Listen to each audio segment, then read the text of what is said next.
time for Cigar Talk, the fastest growing cigar show in the nation. Whether you're a new cigar enthusiast or a cigar aficionado, we have something for everyone, bringing you the best interviews, cigar reviews, and weekly giveaways. So grab yourself a cigar. It's time to light 'em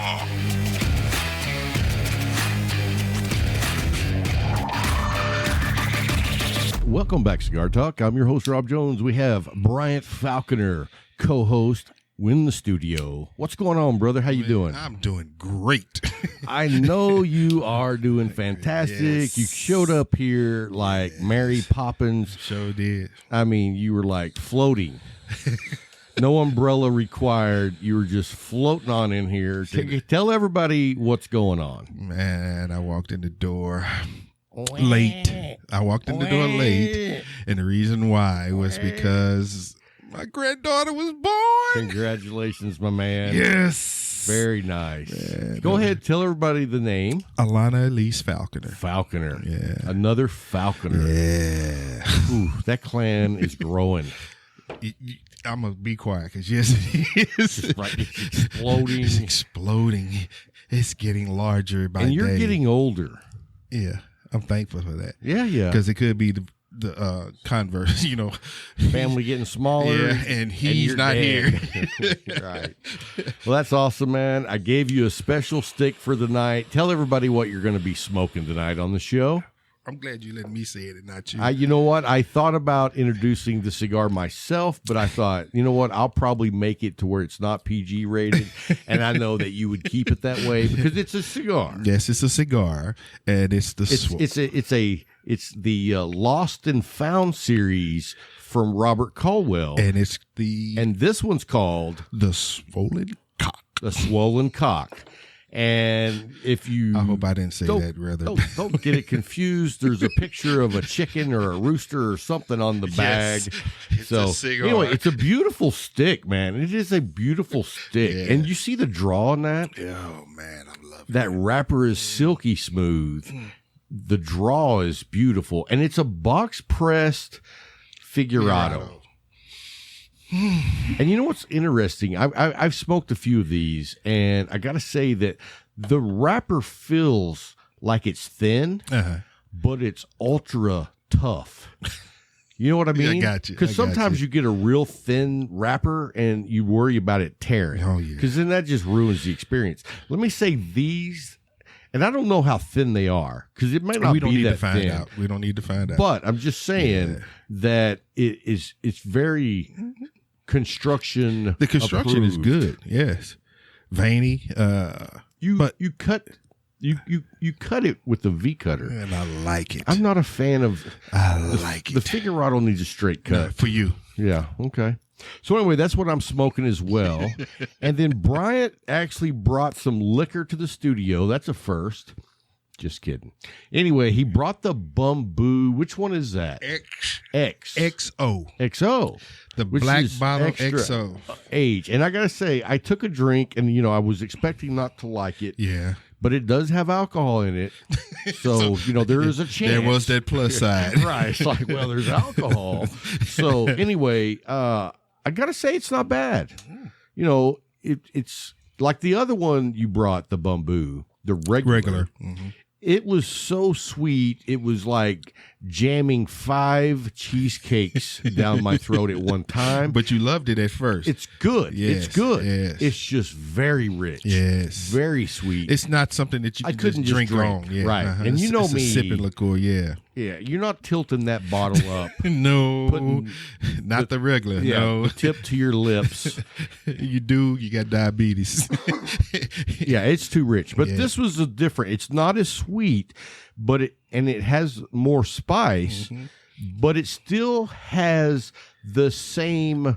Like when you drink this, this came from that. Yeah. Yes. You know what I mean? I identify that this is in that family. And that was impressive to me because they could just do a completely different Bamboo and age it and add spice and make it good. But it actually, when you get that little hint going, oh, yeah, it's like the other one, but it's not. It's not. It's its own. It stands on its own. Right, and that's a very unique accomplishment to think that you can pull off something that's different, but still have the reminder from the original. Yeah, that's cool. That's real letting cool. you know we're doing what we said we're going to do. It's XO for a reason. Hey, it's great, man.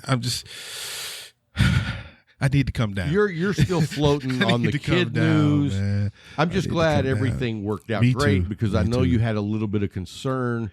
I'm driving by Bryant's house today, and I was like, what's he doing home? Yeah. It ain't his day off. No. And then, as we're driving by, and I'm with my wife, so my wife is waving. Could you see me? I know what you was waving. I saw that one wave.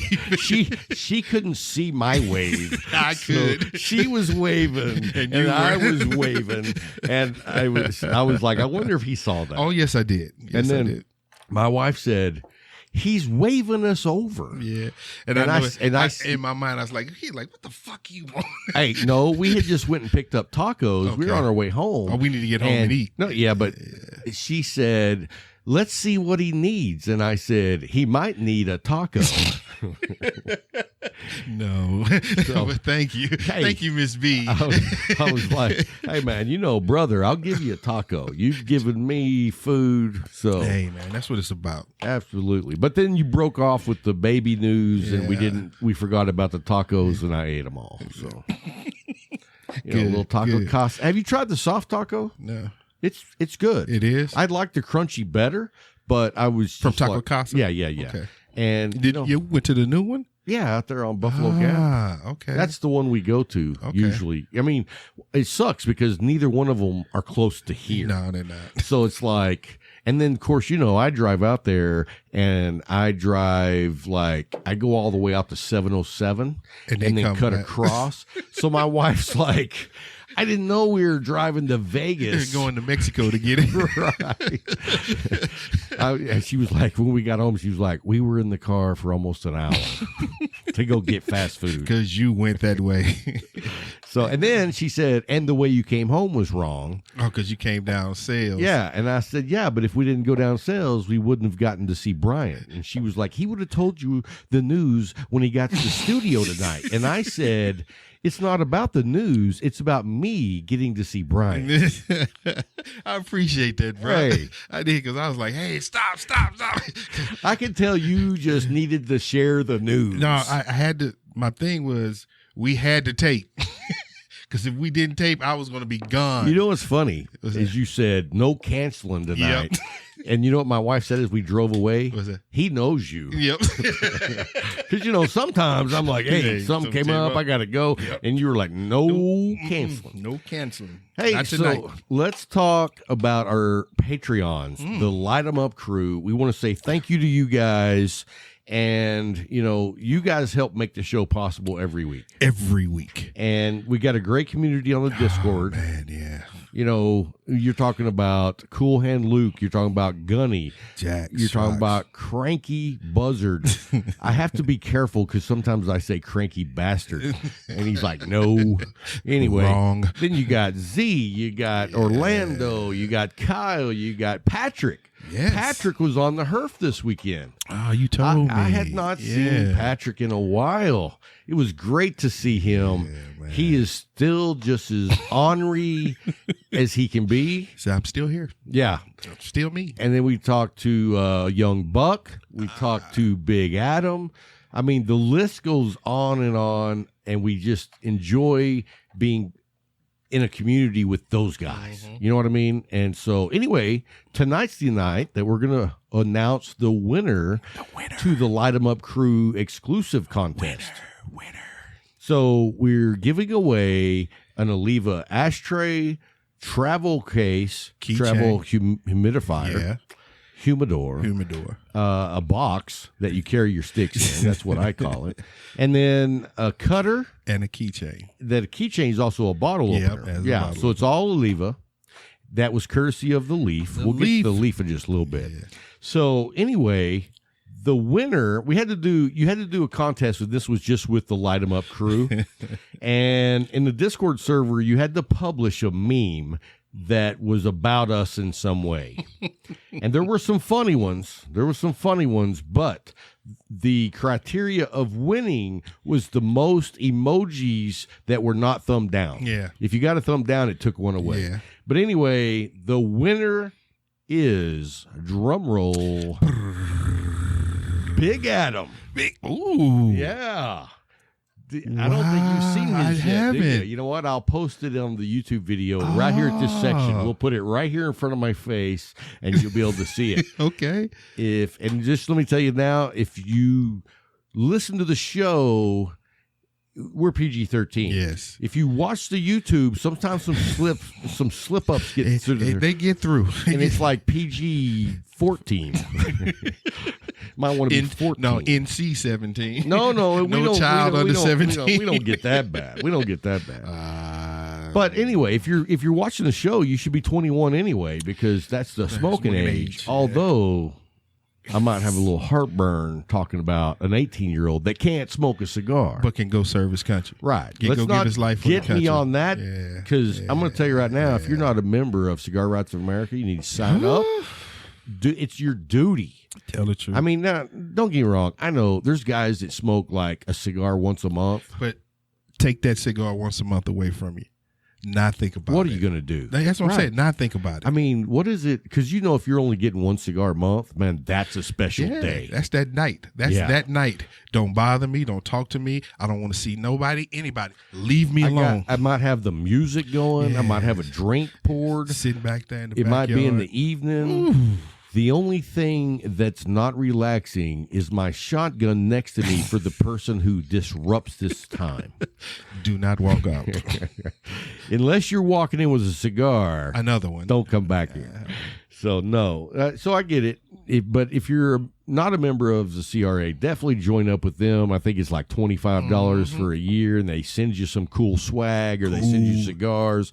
So don't forget them guys. And also, while we're talking about it, I was talking to Vic down in San Angelo earlier today about something different, but it made me think, don't forget to give cigars to Cigars for Warriors. Oh, yes. You know what I mean? With everything that we're so busy in our lives, don't forget the men and women who are serving this country and aren't able to smoke a stick at home with their cigar community. Yeah. So if you get an opportunity to support Cigars for Warriors, definitely do that. Like I said, I started smoking in the Army. Yeah, exactly. I started smoking cigars in the Army. So it's a different brotherhood. It's a special way to give back to those guys. Oh yes. So anyway, if you want to be a Patreon, a Light 'em Up crew member, we have down in the show notes a link. You can become a Light 'em Up crew member. Yes, sir. And there's lots of different tiers, lots of different benefits. Yes, One of sir. the benefits that they all get, though, tell the truth, is we do a pre-show, post-show, after-show, bonus show. We do extra shows for those guys. Yeah. And, we may not have one specific name for it because it changes like a round revolving door at a grocery shop, Just wait for it. But it's coming. a show. Yeah. It's a show. It's coming. something. Yes, it's usually special. That's when George Carlin and Richard Pryor hop out. Exactly. That's easy. That's not we don't do a rating on that show. No. So anyway, let's talk about our sponsors right quick. Why not? I mean, we got great sponsors. I want to start with McAuliffe. I mean, what is it that they haven't done yet, but they're coming with more? It would be impossible to sit here and try to think of what they haven't done yet. Well, they're blowing me away with stuff that who would have never thought. We're thinking they're like, where did they? Oh, that is great. Who came up with that? Right. And you know what their answer is every time? What's that? It was a team effort. That's the beauty, dude. They That's the beauty, are man. honestly a team. Yeah. So I mean, it's like, wow. When you talk to come up with a team, look at the things. But when you think about most companies, like, oh, this guy gets all the praise or this guy gets all the praise. When you try to praise one of them, They don't take it. No, they deflect real quick. Yeah. Yeah, it's all of us. They deflect real quick. It's everybody. And you don't see that at very many companies. But that being said, if you're not a McAuliffe ambassador, look in the show notes, click on the link, go by, and they will send out your own personal challenge coin. Yes. It'll have your own number on it. Yes. And then they're also going to handwrite you a message of welcome to the family. And then you can join their Facebook group. It's a community in itself. And what a bunch of great guys that are in that. And I mean, they just have this community. When you smoke their cigars, when you become their ambassador, I mean, you are part of that community. Yes. You're part of the bigger community. Yes, sir. And so it's just a special thing. Also, Viva La Vida cigars. We're a huge fan. We love their blend from AJ Fernandez. Yes, sir. And, you know, both of the McAuliffe and the Viva La Vida is only available in brick and mortars. Brick and mortars. And so we love that about these guys. I mean, they support the local guys.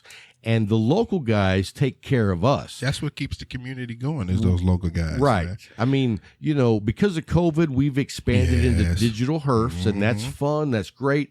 But nothing can replace walking into a lounge and hanging out and smoking cigars with people you know or people you don't know. Yeah, that's true. I mean, it's just a great experience. Yes, sir. And so that's what the Leaf provides. They provide, well, let's talk about their humidor. They have a huge walk-in humidor. It's like walking into Noah's Ark. The Hall of Mirrors. The 2x2 cigars are everywhere. Everywhere. And you go in there, and one of the brands you'll find is the Viva La Vida. Viva La Vida. Another brand you'll find McAuliffe. is McAuliffe Cigars. So that being said, if you want to take a look and explore the line, Jay at the Leaf will take care of you. Yes, he will. Holler at him. Let him know Cigar Talk told you to give him a call. He'll get you fixed up. I talk to guys all the time. Me too. Dude, I talked to, I believe it was Kyle. I could be mistaken. But when he ordered, or Adam ordered, I can't remember. But he ordered like on a Saturday, no, a Friday, and it came on Sunday. He was like, who delivers cigars on Sundays? So anyway, have to ask Jay if he actually drove them up there. What was that old Wells Fargo? He hitched up the wagon.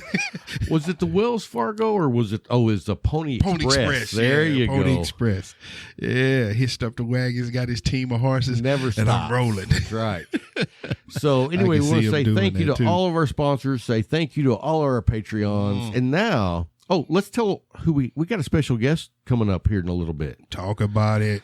Dude, I want to welcome to the show, and I will here in just a little bit, but I'm so excited to announce that we have today David Garofalo.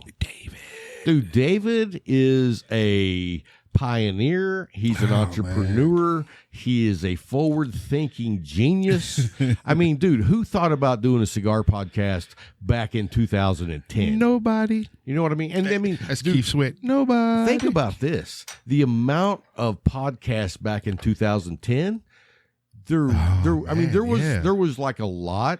But nowhere near. But now you look at today and you're just like, that was the beginning. Wow. Yeah, that was the Flair Flintstone times. Yeah, I mean, really, the podcast industry has become like the internet. Yes, you know what I mean. Yes. So it's like, dude, David, and plus, man, he is a great storyteller. We'll save it for the interview. Anyway, I'm just excited. I got to hang out with him for like an hour today on a Zoom meeting, and that's where the interview comes in. We'll put that in here shortly. But anyways, fantastic, fun interview. Love that guy. Anyway, let's do our pick six. Yes, sir. I'm going to let you go first. For real? I'm not going to hog all the attention. Okay. Well, we're going to start off this week, not in any set order, but my first one's going to be the McAuliffe Grande Bold Nicaraguan. Oh, nice pick. Right. Connecticut broadleaf wrapper, Nicaraguan binder, Nicaraguan filler, the roasted nuts, the cedar. Bruh, I smoked that today. Nice. I smoked that today. Very nice. And when I say my lunch hour turned into a smoke fest, I was sitting out there in the truck, and I was like, man, I don't want to go back in there. Dude, I'm enjoying myself, man. And you talking about a strong but flavorful, very flavorful profile. No matter which third it was in, I could taste everything, and it just wasn't overpowering me. It was just a very, very slight pepper on the retrohale, but other than that, it was a great stick, bro. Great Awesome, stick. man. Hey, you're passionate about that one now. My number 2 was it came with my Monte Cristos. Oh, okay. It's a Monte Cristo Afrique Select Kubwa, and it's Kubwa. I heard you say in that whole word, freak. Afrique, not freak. I heard freak. Afrique. And the reason I said it that way freak is out. it's spelled AFRIQUE. Oh, okay. Afrique. Bruh. Freak. It's a medium to full African Cameroon wrapper, Ecuadorian Sumatra binder. And this is a Monte Cristo? Yes, sir. I am like blown away that Monte Cristo has something other than just their regular old tobacco. Okay. The filler is Peruvian Ligero, African from Tanzania, and Nicaraguan. Really? Bruh. That is a shocker. That is a shocker. And you liked the last one. I did. I thought that one was... This one you will like too. Okay. Because it's you know what? You were changing me into a wishy-washy guy. Not happy about it. He's not that standalone bold guy anymore. I mean, I used to put my foot down. Now I saw how many put downs you got for trying this. Not Rob, a Monte Cristo, and he liked it. And I posted it. Yes. I was like, it's a change, man. It's you know what? It really just highlights a smoking journey. Oh, yes. Because if you say I'm not going to ever do that and you never have before, you got stuff to learn. You do. And you'll find out. This one was very, I had a slight coconut taste to it. It was creamy throughout. It had almonds and pepper on the retrohale. When I say, bruh, that ride was great, that ride was great. And I was like, I said, he'll like this one. He'll like this one, and he'll hide it and wouldn't say anything to anybody. Hey, if I like it, I'll tell you. Hey, that's what I got no shame in my game, that's brother. Thank you know that. Yes, sir. Yes, sir. My last one, my third one, was the Definition Cigars, the Phoenix. Which color? That's the one. I thought it was gold, but the gold is the, it starts with the P. Protocol? No. Is it Protocol? No, I can't think of what the gold one is called. But this it's really a gold brand. Province, Pentucket. No. Quit, man. This one, it's a brown. They say it's brown, but if you look at the ribbon, it's gold. But bruh, it is so hard to find information on this one because it's one of their new ones. Oh yeah. It's a double Ajero. Whoo, medium to full. No. You got the pedal to the metal on that. You do double Ajero. Dude. Yeah. When I say nutty and woodsy with that pepper, bruh. Did it have the leather also? Dude, because a double Ajero, that bruh, is... Did you get any, like, black licorice in that? I didn't, and I'm thankful a lot because of times, I don't like that. The really heavy Lajero have that black licorice. I get that black licorice out of them. I didn't, and I'm thankful for it. And I like a little bit of it, but I don't smoke them often. I know you don't, but I do like a little bit of the black licorice, but I don't want to smoke it over and over. But that chocolatey with that spicy wrapper, baby. Dude, smoking this swollen cock last night, I'm amazed by this now. Definite cocoa flavor hint. Tasting it I was now. like, bam. And the funny thing is, my tasting profile still, because of COVID, I'm still not getting everything. Right. And so when I hit that chocolate last night, I was like, hey. I can taste that now. Every now and then, you get something different. Flavor pulls through. Okay. So I will say this, though, that being considered, that my flavor, that's the air purifier. We didn't have it turned on, and Luke's like, dang, it's smoky in here. So the Menify is fixing to kick on, clear the air. But anyway, because my palate is so dull because of the COVID. Yes, sir. My big kicker is how good is the draw? Yeah. How smoky is it? Mm-hmm. if it's burning even. You become more focused. Yeah, because you start to pick up on different things. Like when people say when they lose their sight, with their ears, they start hearing more things. Absolutely. And you start picking them, and that's what you're doing now because you don't have that. And you actually can tell the difference of the amount of smoke that you puff in, which, I always knew that some cigars were smokier than other, but now it's like, wow, there's a lot of smoke coming in. Look at you know that grasshopper. Yeah. Look at that grasshopper. Hey, and that's not something that I think I would have ever learned if I didn't have COVID. So, see, be thankful. No matter. But that's my 3. Very nice. Very nice. I had 3 good. I had a few others this week that were good, but these 3 were the ones I was like, no, I got to talk about them. about them. My first one right out of the gate is the Perdomo ESV. Or ESV. ESG? One of those. ESV. Victor. Victory. No. The ESV, and it was the sun-grown. Have you had the sun-grown? Yes. Dude, yes, sir. And I love the Perdomo sun-grown already, but that ESV was lights out. Woo. Dude. And if you haven't tried the ESV line, you owe it to yourself. Yes, you're missing out. There is no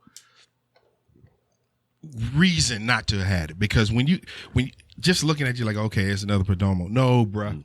No. It's like if you like Perdomos already, welcome to a step up. Step up. But it's really hard for me to say that because I'm a big fan of the 20th anniversary Maduro too. And it's like, I don't see the ESV line as a step up. I see it as a different step. Okay. You know what I mean? Okay. Because that 20th anniversary Maduro all day long. I understand. Now, I totally understand. The next cigar I smoked at it's still in the humidor, I believe. Anyway, was a 6,000 Padron Maduro. What? Yeah. You know what? You got your stimulus. No, they're not that high. They're like $9-10. Oh, I didn't know that. Yeah, if you go in there and look, and they go down in price as you get down to like the 5,000, 4,000, 3,000. They go down in price. I didn't know the 6,000 was under 10 though. Yeah, it's like 10, maybe 10.50. That's still good. No, man. and it's a great stick, and I hadn't had it for a while, and I was just like, you know what? I'm gonna smoke one of these. So picked that up, and I bought 3 of them, and man, smoked one, and I still got 2. Oh, don't be looking over there. You know I'm looking over there. I'm looking. You're like, eyes went straight to the humidor. I'm like, okay, where? So that's my 2. Okay. My number 1 this week. Okay. You're smoking it, man. Dude, the swollen cock is really amazing. I have to give it up. Yes, it is. I mean, is it? Well, what more could you ask for? Dude, the presentation was great. You saw my stack of dimes, as we call it. The draw is good. I'm tasting little hints. I got a nutty. You get that little bit of spice too. Spice, but it's very faint. It's on my retrohale, I said, "Ooh, that is a spice in there." It was nutty. It's woodsy, and I'm smelling a fruity from the smoke. I'm like, but I'm not tasting it, but I can smell it, and I'm like, wow, this thing has it. It has it. Yeah, it's lights out. I'm excited to have Robert on the show. I talked to him in an email earlier today. Said, hell yeah, let's set something up next week. He said, hell yeah. Hell yeah. Anybody making cigars called Swollen Cocks, he's like, hell yeah. We got to find out where he's from because he definitely wouldn't have said, that's a positive on that, sir. Right. He's a unique individual. So anyway, guys, hey, we've got, I gave all 3. Yeah, you gave all 3. I want to make sure I didn't leave one out. Yeah. Anyway, we've got David Garofalo coming up next from the 2 Guys Cigars. No, it's 2 Guys Cigar or Smoke Shop. I see that. Ooh, got a little bourbon going now. Yeah. I switched over to the old Scout. I love the old Scout. But anyway, David is with 2 Guys Smoke Shop. Okay. And the host and creator of the Cigar Authority. Cigar Authority. I mean, those dudes, we'll talk to him, get all his background. I got to ask him about the Trans Am. Yes. So anyway, hey guys, we'll be right back after a short break.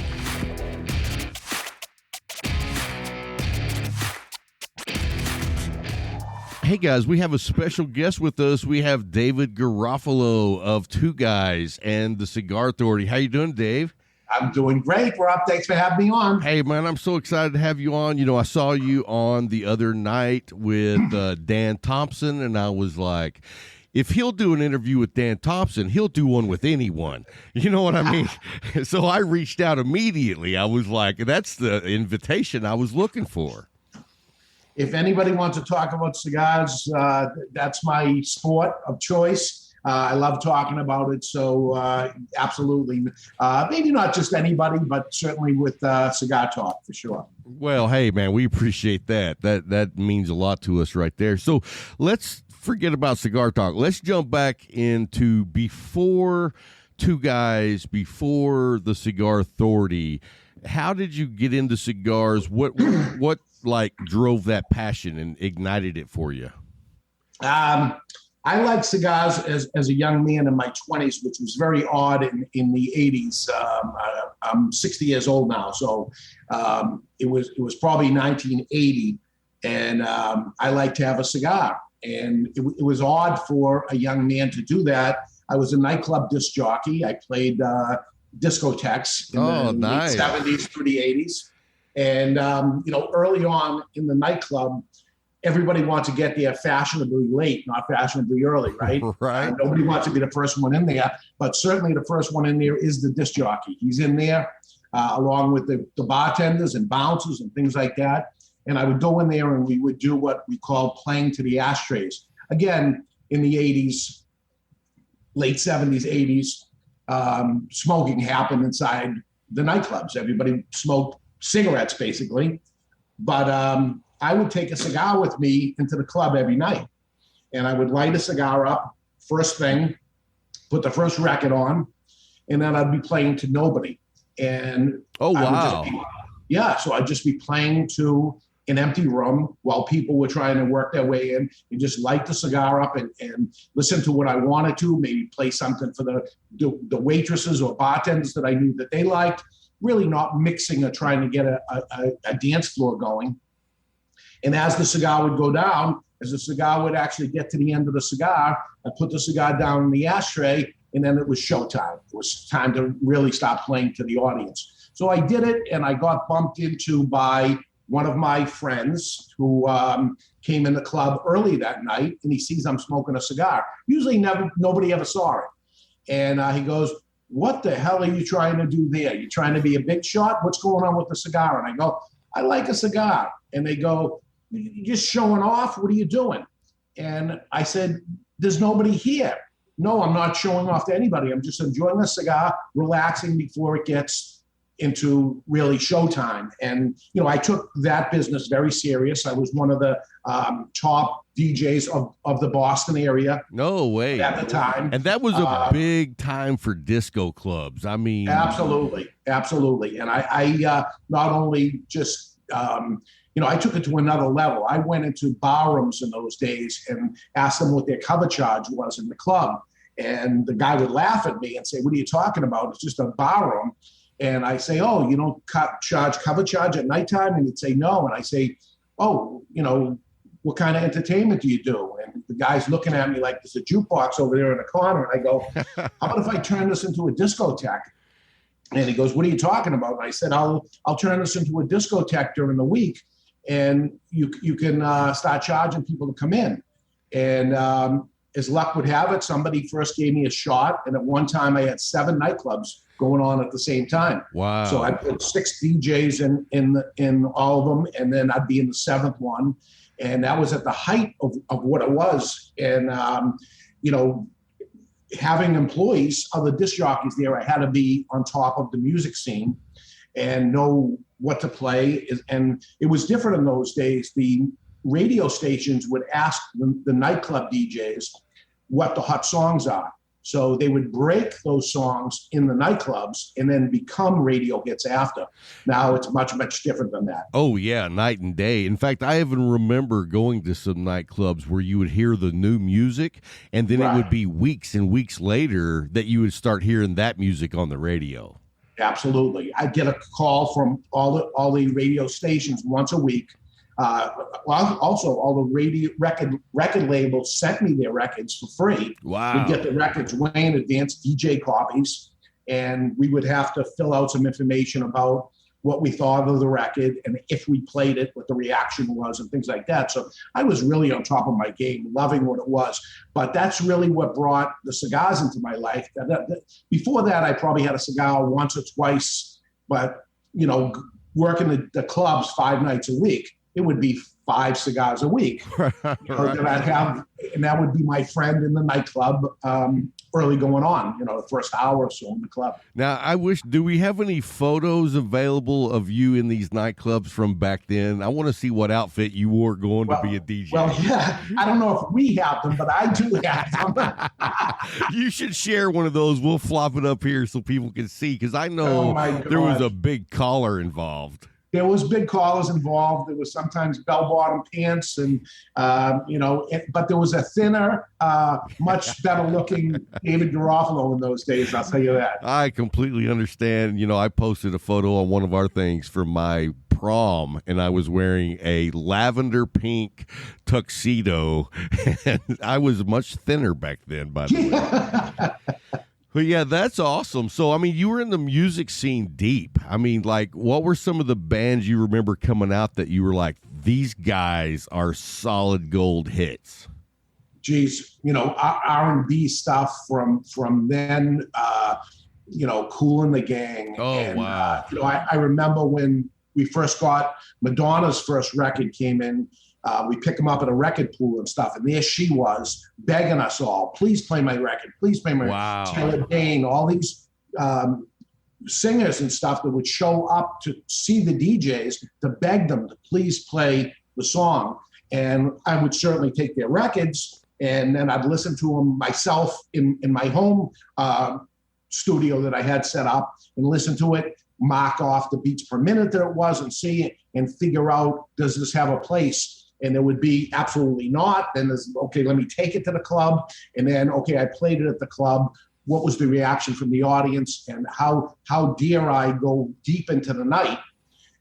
Listen, I worked for the clubs. A main thing you had to do with the club is keep the dance floor, keep people dancing so they get sweaty and thirsty. Yeah. And, that's the goal of what it was. And, you'd have to be careful. You certainly don't want to play all the hits and be that DJ either. You want to break music, but at the same time, you're scared to lose the dance floor and then try to get the dance floor back. And, so you'd have to I would have to believe in the song and say, okay, this thing could be there. But there was many of, I'm the only guy playing this for months. And then all of a sudden, the song breaks, Wow. And after months went on, and I'm like, oh my God, that took forever for that to happen. And at that point, I've lost interest in it. It is now a hit. Right. Now you got to keep playing it, even though it's not really what you want to play. And it's so funny that getting into the cigar business, and I did it the last 3 years of being a disc jockey, I did both at the same time. I started the cigar store. And the problem that happened in the nightclub business is I was getting older and my audience was staying the same age. So I had to make a move. I had to make a decision of, all right, what am I going to do the rest of my life? Because I'm going to look like a creep in this nightclub if I stay much longer. Right. So let me get something going on. And this fascination for the cigars and it wasn't the same brand that I would smoke all the time. And there wasn't all that many choices in the 80s, but I would be switching off all the time. And I looked upon it as how I was in the music industry, where I was breaking music, and I was going to do the same in the cigar business to break the brand. Oh, yeah. I not necessarily wanted, okay, these are the best sellers. Okay, that's easy. You can play We Are Family and, everybody's going to get up on the dance floor. That is like too easy to do. Let me see if I can do it with this. And it was the same getting into the cigar business of course, Macanudo and Partagas were the big thing in those days and stuff. I can have them over here, but what is this brand over here, Royal Jamaica or whatever? Let me see what I can do with this. And, and it became the next one and the next one. And that was the fun of it. See if I can break it. I was there first. And as it turns out, a lot of these brands that are really popular today, I look at my account numbers, and like La Flor de Dominicana, for instance, my account number is 3. That's my account number. Wow. So there they were, a new brand at the time, and we're talking 1994, and a flower on the band back in those days. Well, I don't know. Let me try one of these cigars. And I go, I think I can do something with them. And they weren't the same brand they are today. They were milder cigars, and they evolved into something different as time went on, as musicians do, right? Right. And also they kind of went the direction of what the consumers wanted. Absolutely. So something that was looked upon as a full-bodied cigar then is nothing today, Right. So there is something to bringing, you're asking a question about the former life of you bring something with you into your next business, whatever that is. And I certainly did. I look at it and say, okay, I took some of those things that happened in the clubs. Another thing was events and promotions and things, and I do a lot of them. I was in charge of doing that for 7 nightclubs at the same time. So I had to fill the nightclub up on a Wednesday night, and who's going to go there and what was the reason behind it, come up with some sort of promotional activity so that people showed up so I would still get paid and keep those nights going. So I did that even in the cigar business, that I was the second person ever to do a cigar dinner. Actually, the first one did happen in Boston at the Ritz-Carlton. I tried to be a guest at it. They wouldn't let me buy a ticket. The next year came, they wouldn't let me buy a ticket. And I go, well, that's it. I'm doing my own. Very nice. So we started doing cigar dinners back in the early 90s. Also having people come into the store and do an event like Meet the Cigar Maker type of thing. And I remember asking the first rep from a company to come in so people could ask questions. And he goes, well, who's going to show up for that? This guy would just talk to me to buy his product. And I said, I'm gonna advertise it and promote it as Cigar Expert. And you come in and you're going to ask the people, they'll ask you questions about cigars. And the guy was like, this is such a loser. It was a Saturday afternoon, and the place got filled up, and he comes walking in the door late, and he goes, what's going on here? And I said, everybody's here to see you. And he's like, what the hell? What just happened here?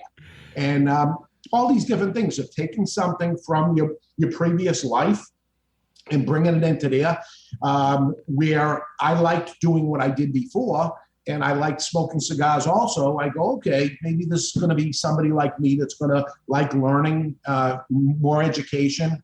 And at the end of it, I think it was a huge thing, thanks to things like Cigar Aficionado that came in, and then became more magazines and more HERFs and people getting together. Then comes Cigar Dave, and he does cigar radio.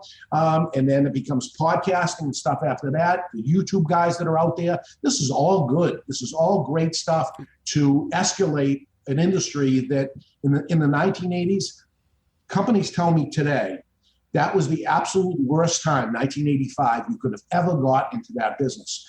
The good thing was I didn't know it. I didn't know that it used to be good and it was the worst of all times to end up being in there.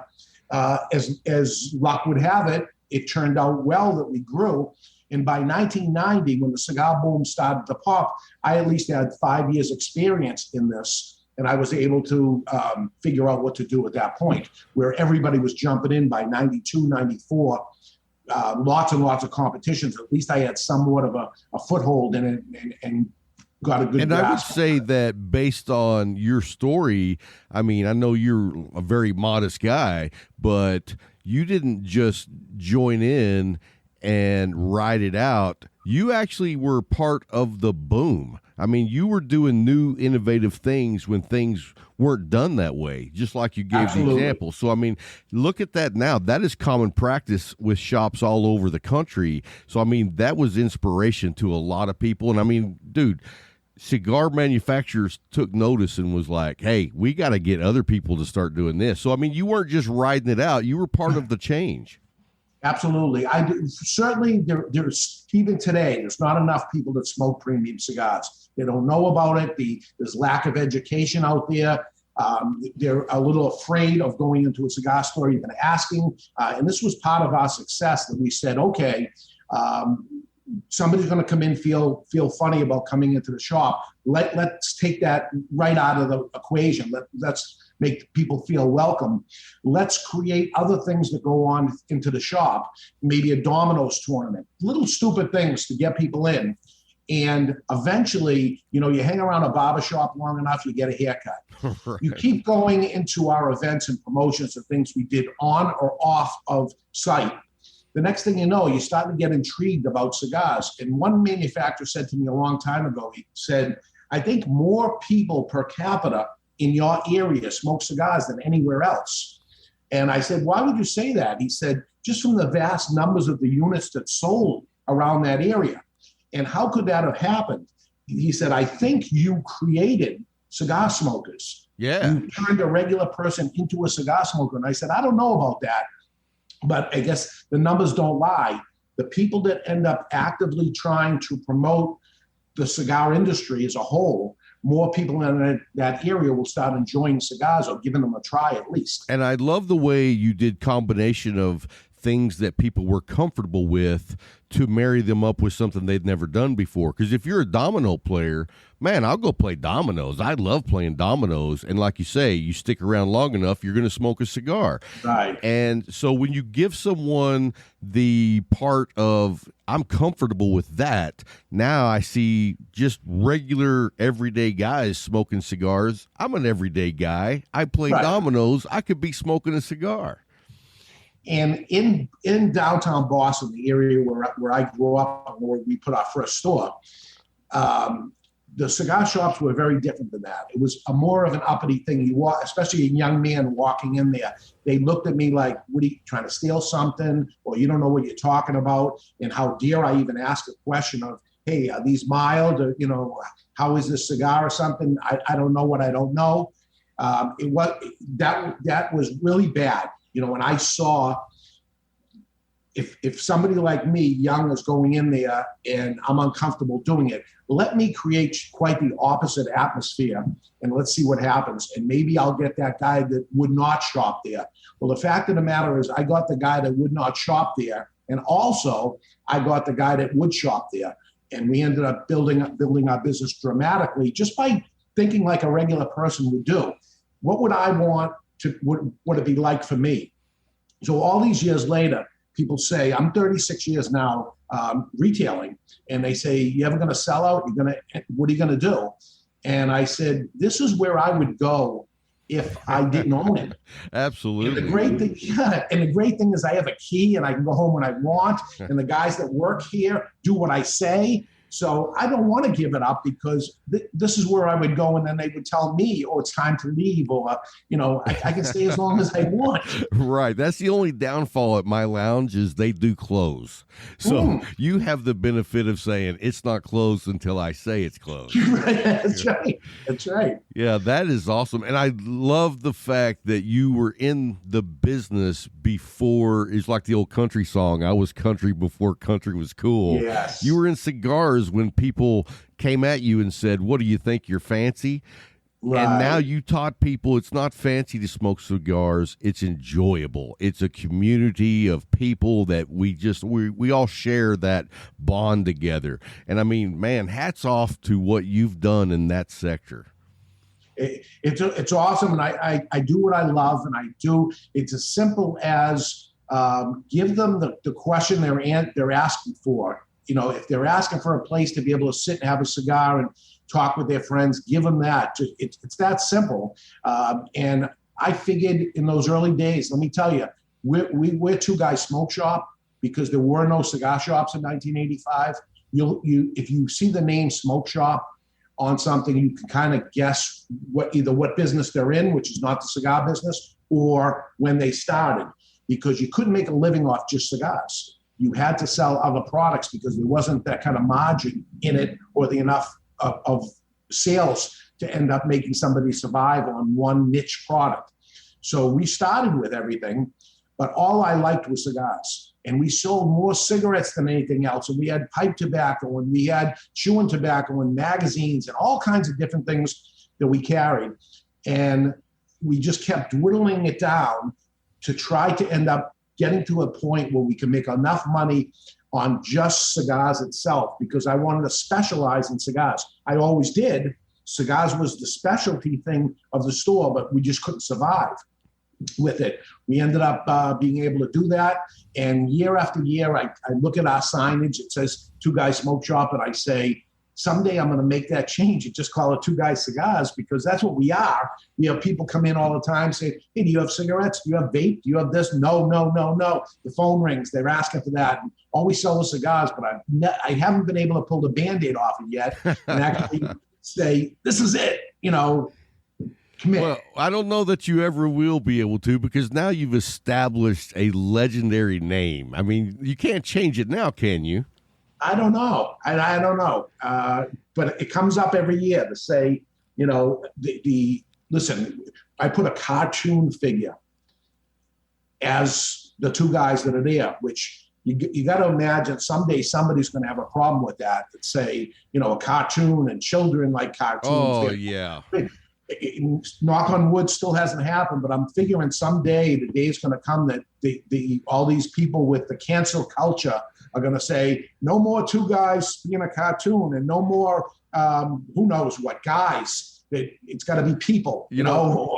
I don't get very political very often, but the cancel culture is driving me nuts, David, because you know what scares me the most is what they don't understand about cancel culture is it's censorship, and it's only a matter of time until the person who's bitching about your cartoon, they get something that's canceled. Correct. And it's like, be very careful when you start censoring other people. That's just how I feel. They're going to come after you eventually. It always happens. So let's change up a minute here. When did you decide, you know what, let's do a show? When did you decide that? Because, I mean, man, you jumped in early. I mean, nobody was doing what you do back in the day. Yeah, so, the background of the music, and it wasn't just working in clubs. And in the clubs, it was my sound, my lights. I turned the barroom into the discotheque. And you were the disco. You brought it all. Hey, one quick question before we get into that, though. Are you still a vinyl listener? I am. I still have a little studio set up in my house with all the old stuff that's there, and I play around once in a while, not as much as I want to. Sure. I'm a huge vinyl guy too. I don't get to do it very often, but it's just that nostalgic love of that particular sound that you can't get from any other device. Yeah, and when the vinyl started going away, and it started becoming the CDs. That's actually when I got out of the business. Oh, really? So I never got a CD collection or anything like that. It was all vinyl, and it was probably, 1990-ish was it. That's when I bailed out. So probably got in 78 through the 80s. So about 20 years of that. Classic gold music too, man. Yeah. So changing into the podcast business, you were, in the music industry, so it was a natural transition for you. But, I mean, you had to have, like, a big idea of where digital media was going because, I mean, there wasn't all these platforms like we have today. No. So one of the customers that came in that I would talk to now and then was still a disc jockey. So I saw him somewhere, and there was his disc jockey setup, which was a laptop and a couple of speakers. And I used to have a trailer attached to a van because the equipment and the bass cabinets and the amount of vinyl that you had to carry and all that stuff.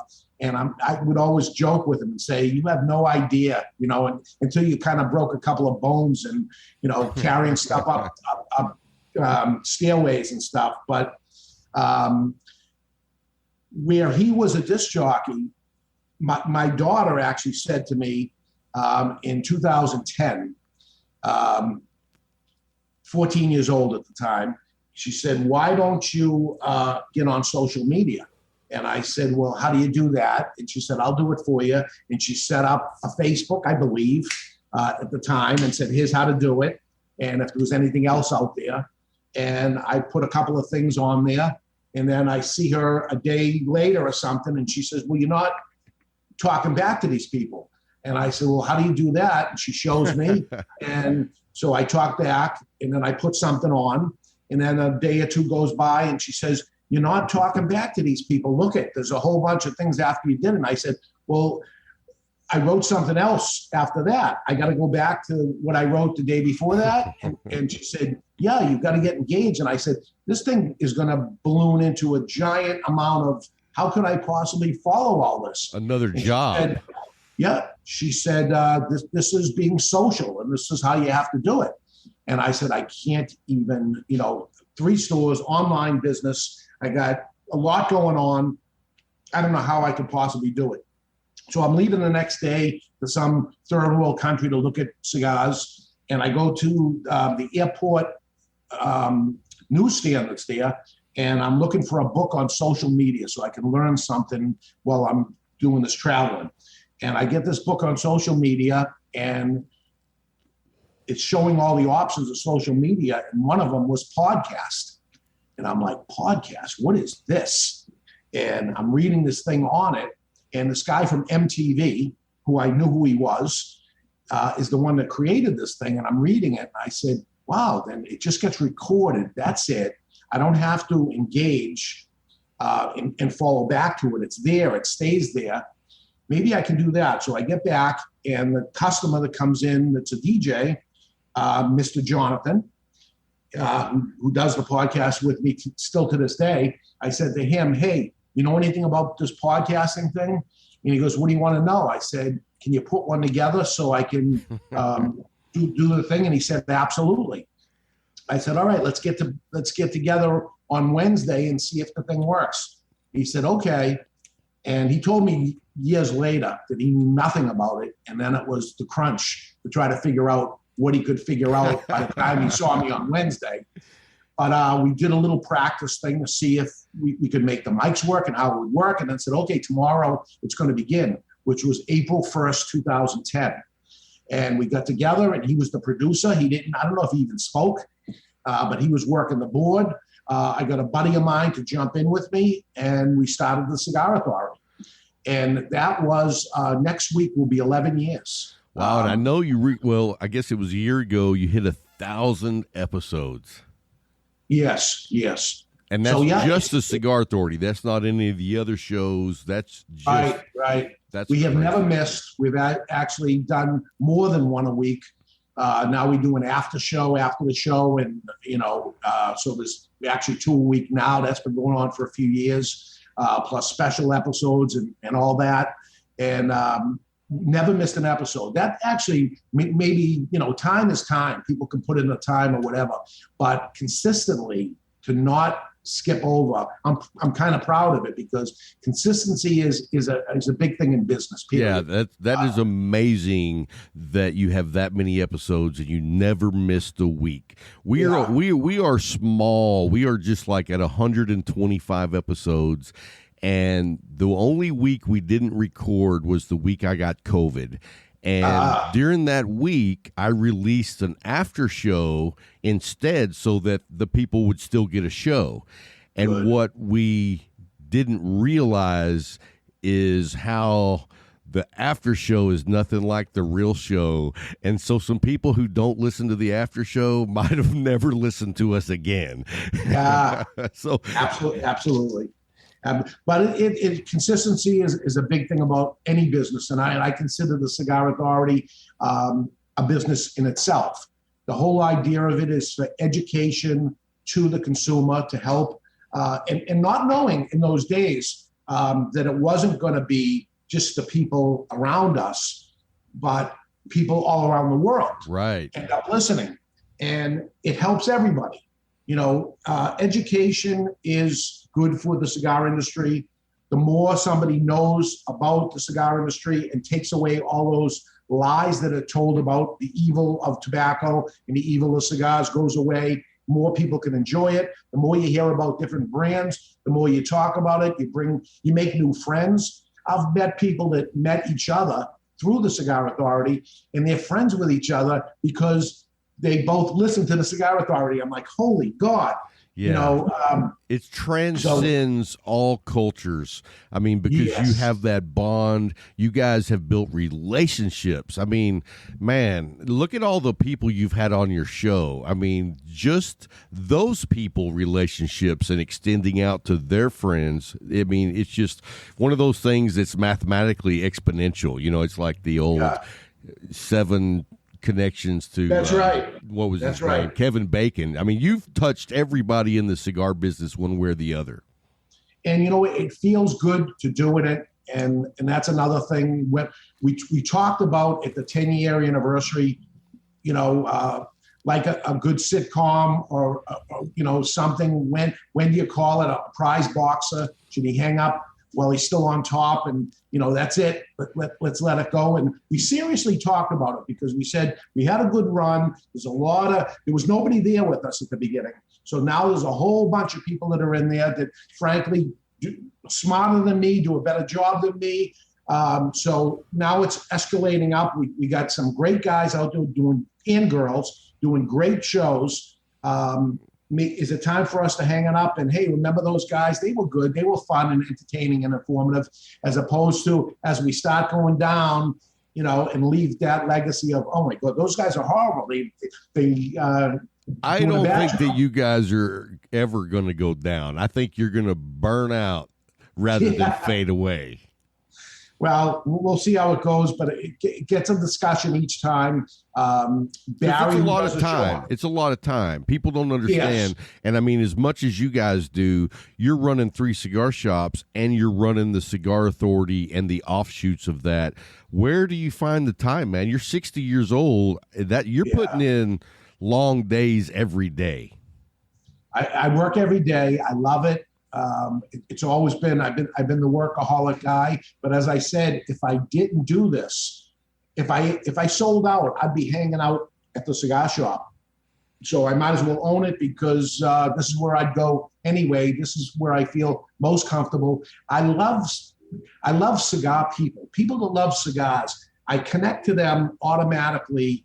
And this is, back in the day of somebody's in a stadium smoking a cigar. Where am I going to sit in this ball field or something? I go near where the cigar guy is. It seems I'm connected with him for some reason better.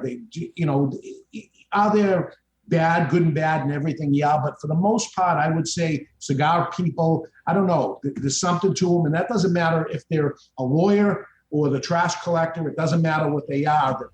They love cigars and I love cigars. There's something for me to discuss with them and talk to them. We're kind of like-minded for whatever reason that is. Absolutely. It makes me think just before COVID, and I used to travel quite a bit, you stay at a hotel, you go downstairs, you go outside, and sometimes they have a little smoking area, and I'd light up a cigar, and almost every single time a guy would sit down and be like, oh, I love cigars. And next thing you know, I'm giving him a cigar. And then we hang out and talk for an hour and a half, 2 hours, and we're complete strangers. And it's like, what other community can you do that in? Absolutely. And that's why I say to when I'm fighting with Congress and the state capitals and anything, I say it's very, very different than another product. That happened to me 1,000 times, that I'm outside someplace smoking a cigar away from everybody. And all of a sudden there's this one person that graduates his way over and says, oh, I like a cigar. What are you smoking? And I get an extra one. I make sure I have it and pull one out on them, and I make a new friend. And it happens so many times that imagine the connection is rolled up tobacco leaves that I don't think there's another product. There's nothing out there that would make somebody go over to another person to have a conversation. Hey, what are you smoking? And then hang out. That has happened? Yeah, I can't think of that either. Now, I did want to touch on the Trans Am. Yeah. I know you have a love for the Trans Am. How did that come about? Was that the car back in your day that you wanted and had, or you weren't able to get? It's the one I couldn't get, but there's been many of them. And as good fortune has come upon me, I did financially very, very well in this industry. I owe a lot to it. But I have been doing that for many, many years, of buying something that I always was interested in and couldn't. back in Trans Am day. That was 1978, 76. Smokey and the Bandit. Right? Whenever it was right around there. I wanted a Trans Am. There's no way I could afford a Trans Am. Although I did have a 69 Camaro. Oh, nice. In 1978. Yeah, because those cars were cheaper then.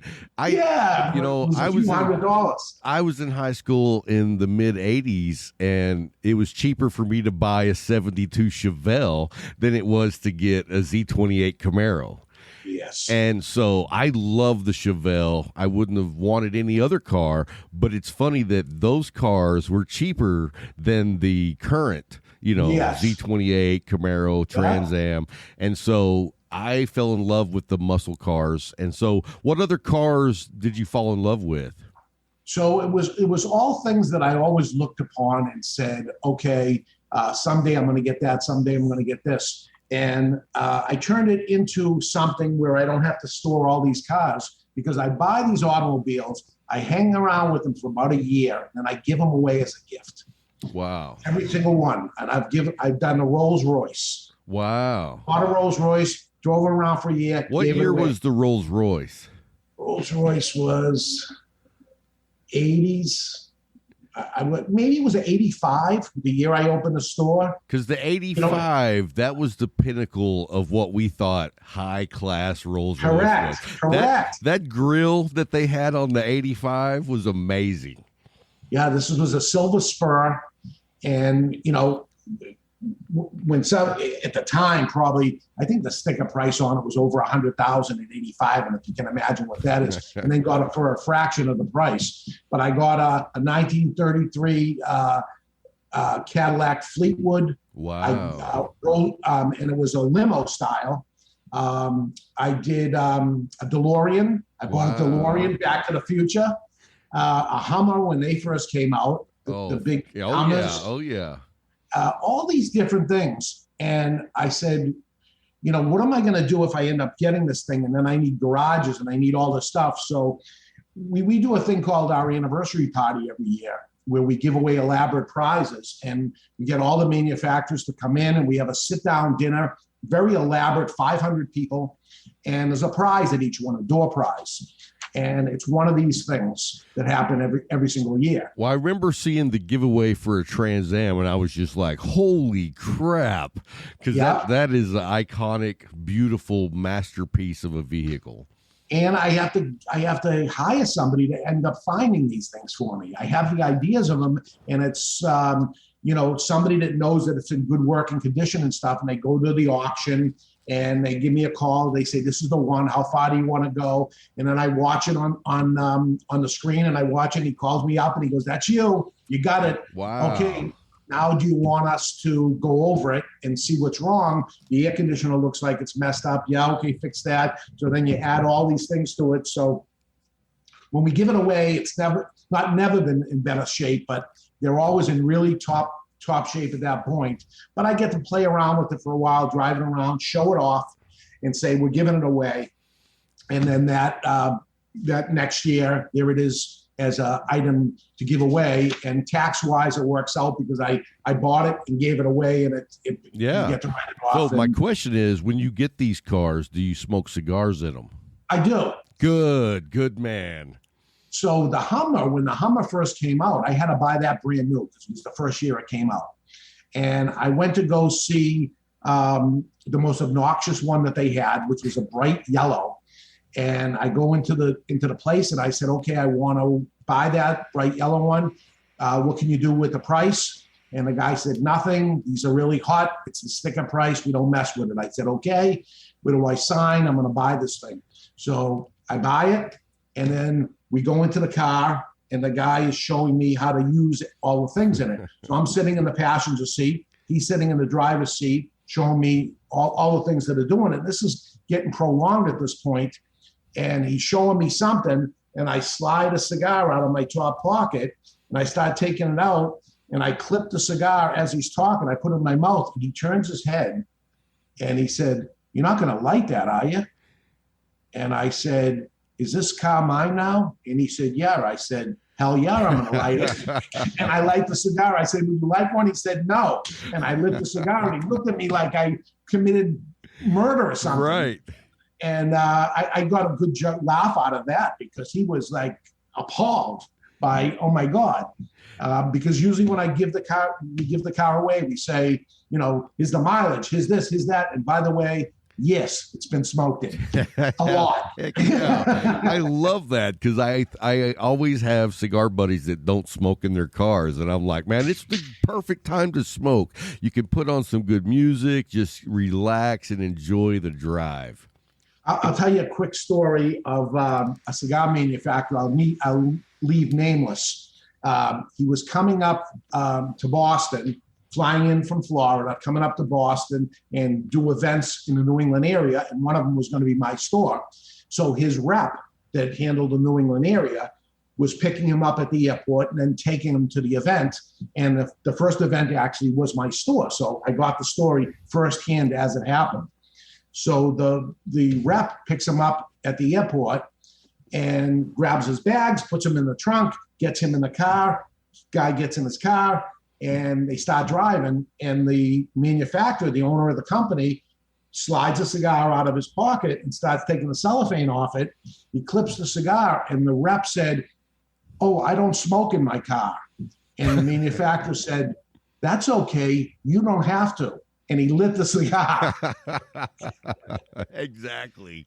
So the rep is like, oh my God, the guy lit up. I've been driving this car for 3 years, never lit a cigar in it once. What am I going to say to him? I said to him, I don't smoke in the car. He said, well, you don't have to. And he lit the cigar and smoked the cigar himself. He's telling me the story, and I go, so what are you going to do now? He said, I'm going to start smoking the cigars in my car. After 3 years of being a cigar rep, he didn't smoke a cigar in his car. And the rest of the time to this day, he smokes cigars in his car, different car, different manufacturer, but smokes cigars in his car. So the guy actually did him a favor. Yeah, he gave him permission to smoke in the car. Right. That's awesome. So let me ask you this. What do you see over the next decade for you?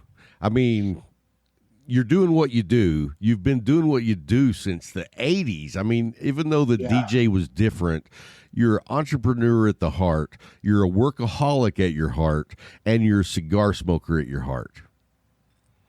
Yeah. What else do I have to do? And I've had financial guys approach me and talk to me, along with lawyers and accountants and all that. And they start looking, you look at your retirement. Are you all set? Do you have all your trusts and all your things in order? And then it becomes, okay, you need a 5-year plan, a 10-year plan, when you're going to get out, you got to have some sort of who's taking over, how is this whole thing going to happen? And talking with all of them in many, many hours and hours of trying to figure it out. The answer is, and I think they all agreed with me, is this is where it ends, exactly where I am right now at the desk. That don't I deserve it? Don't I deserve to not have I got to get out. I don't want to get out, but I have to. I don't have to. Maybe it'll be somebody doing some day-to-day stuff if I'm starting to lose my mind or whatever's going on to do it. But right now I'm sharp. I'm only 60. I'm 60 years old, and I'll tell you, my arthritis in my hands feel like I'm 60. Short of that, I'm a young man in my head. I still feel like I got a lot more to go. I love it, and I don't want to stop doing it. And I think if I stop doing it, that's when I'm going to start feeling bad and start getting, lose my sharpness to it. I want to stay young, and I want to change with the times, which is another big thing that happens to some of these people. I've seen them all. When I got in, these guys, unfortunately, I look at old pictures. A lot of these people that were my mentors in the industry passed away. And, I idolize people like Jose Padron, 91 years old. Last week of his life, he was working in the tobacco fields around the tobacco because he loved it. Avo Yavazian, still marketing and promotion and doing what he loved. Even though he sold the company, he was able to stay on till he was in his 90s. That's what I want me to be. And if I can only live to my 90s, I still got 30 years to go. So I got plenty of time if that's the case. The problem is living into my 90s. I don't know. I'm with you. I'm 52, so I'm not quite where you are. But yeah, I feel the same way. My mind is still working like if I was 20. And Yeah. my wife is always telling me, how come you don't ever just take a weekend off? I can't take a weekend off. I have a regular full-time job, and I can't wait to get off that job so I can work this job. And, you know, I could never think of myself as just taking it easy. Yeah. And, you know, maybe a good thing. I think of it as a good thing, but some people feel sorry for me that this is the way it is. Why don't you have a hobby? Why don't you do it? I said, I do have a hobby. It happens to be business I'm in. Right. I feel bad for you because if you love playing football, watching football, wouldn't that be nice if that was your job? But it's not your job. You got a regular job and you love watching football. Well, I love being in the cigar industry, and that is my full-time job. So don't feel bad for me. I couldn't be happier. Now, I'm going to ask you if you know somebody. You may not, but I would be surprised if you don't. Do you know who Gary Vanderchuck is? I do. I followed Gary V when he was working for his mother and father's wine store. Wow. And how it happened is actually somebody came to me way back then and said, you got to see this guy because he is the David Garofalo to the wine industry. And I was going to say, you're the Gary V of the cigar industry. And very nice because I saw what he became and I saw him at the very beginning as he was doing that. And I'm like, he's spitting in the bucket and he's wearing a, I think it was New York Jets sweatshirt. It was interesting, though, in what was perceived as a highfalutin top-line wine industry type of talk. And he would say, this is what I'm getting out of the blends of all this stuff. And so I was there right early on with Gary, seeing what he did. And actually, what I love the most of this entire industry and all business is watch somebody working for their mother and father's wine store and then becoming Gary V. Right. But that's who he was all the time. But look what happened. And then everybody could appreciate what he was doing and then going into motivating other people to it and all that. And the same goes for a little guy getting in the cigar business. And he starts out and showing me his stuff. And Dave, I'd love you to try a couple of things. Okay, let's see what they do. And then watch them grow into operating out of their garage to, okay, I got a little teeny little place. The next thing you know, they got a factory. And the next thing you know, they got their own farms. And, you know, I saw this with Nick Perdomo and his wife. When they first started out, they were operating in the garage. And then as it went on, I mean, that guy has done unbelievable. And here I am watching it every step of the way. He's watching me grow. I'm watching him grow along with other people. You know, you can almost see the ones that aren't going to make it now at this point. And it's sheer dedication, not willing to quit, give it everything you have, passion. You know, money doesn't buy this industry. It's not just going to be money. Throw money into it. We've seen it come and go that people throw all kinds of money in it. You are going to make it in this because you have to be legitimate for the consumer. Right. The consumer can smell it. They can see if it's real or not, and they can taste passion. Is there passion in this blend of cigars out there, or did somebody just make something of what it is? And like I said, when I was doing the music stuff, you could almost smell and taste the artist that this guy or girl is going to make it, that they're singing out from their heart and they mean everything. That they start putting some beats together and you know, putting something together and it's going to be one and done. This guy is going to make it. Am I batting 1,000 on any of these things? Of course not, but pretty good that you can see a winner from a loser as time goes on. And it's not just me because I'm in the cigar business, but I think the consumer can smell the winner. Oh, absolutely. Yeah. I mean, and you know, I don't know if you've ever heard of Definition Cigars. It's a very small company out of Texas, and I don't know how long they've been around. I'm going to say probably for about a year. I've only known about them for about 6 months, but what they're doing and the way their cigars are made are amazing. And they don't even have a regular band. It just has each different facing has a different colored lace band around it. And when I saw it, I was like, that makes no sense to me. And then when I started smoking them, I was like, damn, these are good cigars. Wow.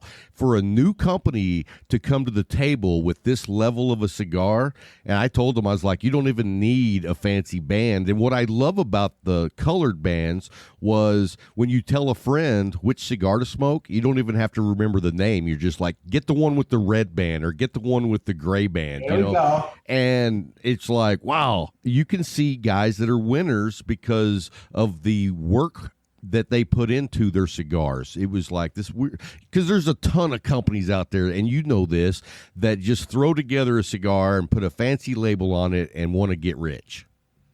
Absolutely. This isn't find another industry. Right. Because this ain't the one to get rich quick. I promise you. I've said it to a lot of companies that were struggling, and I knew they were winners, and they were close to the 10-year mark. And in this industry, I've seen it happen so often that 10 years in, they become an overnight sensation. And all of a sudden, they've been noticed, and everybody says, did you try that new cigar, blah, blah, blah. And I know they've been here for 10 years, but they become the overnight sensation 10 years in. If they didn't quit by then, if they didn't learn what they needed to learn by then, usually it takes that long to do it. Certainly, some people come out of the gate, and we got a winner. But even in those cases, let's take Steve Saka, Dunbarton Tobacco and Trust. Boom, he comes out of the gate. Oh my God, he's a winner. He did his 10 years in the cigar industry before he put his brand out. That was the golden sauce of what happened there. Nick Melillo, the same thing. That it's many, many years in it, and then just attaching your name to it finally at that point. And it just coming out of the gate. And I can think of some of them, and I won't mention that all of a sudden, boom, it was popular. As big as and fast as it goes up, it goes down. It's just one shot. Yeah. It's gone. And especially the industry today, there's a new cigar around the corner every week. You know what I mean? It's not like it was in the 80s and the 90s when we had our set brands. It's today, there's 1,000 brands for people to pick from. So you got to be putting in that passion every day if you want to be long-term in this game. Absolutely. Absolutely. And you can, much like the music thing that was brought up earlier, you can look at the cigar that's come out there, and you can kind of pick winners and losers as soon as they come out, and as a buyer, I have to buy for the stores. I have a guy that's his job of here, but, in teaching him and training him, being part of it, we have to look at something and say, okay, do we get behind this new thing or not? Sample is one thing. We're smoking a cigar. There's been very many great cigars that never saw the light of day. It just couldn't take off. They didn't have money behind them. They didn't have marketing behind them. There's just no way it's going to get shelf space. Packaging is bad. Who knows what it is? The cigar itself is great, and it never can go anywhere. To try to pick the winner and loser, and it's not just for the dance floor. Am I going to lose people off the dance floor? No. Am I going to lose my money? Right. And having the volume type of store, we got to kind of buy pretty deep in order to, have a presence within our store. So when we get on something, there's a lot of homework that's done in advance of it. And that includes the person behind the brand. That back in the day, somebody would going to sell to us and we got to fill out a credit application. Now it's the opposite. Not that I have them fill out a credit application. I look into the company themselves before deciding if we're going to take it on. Because what I've seen is some companies don't have enough working capital behind them. They put a brand out. Next thing you know, if it's not selling, they're forced to go to the online discounter, try to get a paycheck. Once they do that, they've diminished the value of that brand completely. All of a sudden, it's a $10 cigar on our shelf. It's a $3 cigar online because they've sold it off to just recover inventory. The brand is ruined because now I'll never get $10 for that cigar. And how many you just times screwed all the brick and mortars who are carrying your product on the limited shelf space that they have. And sometimes believe me, it's not from them being bad people and saying, okay, now I'm going to screw the brick and mortar store. they do not have enough financing behind them.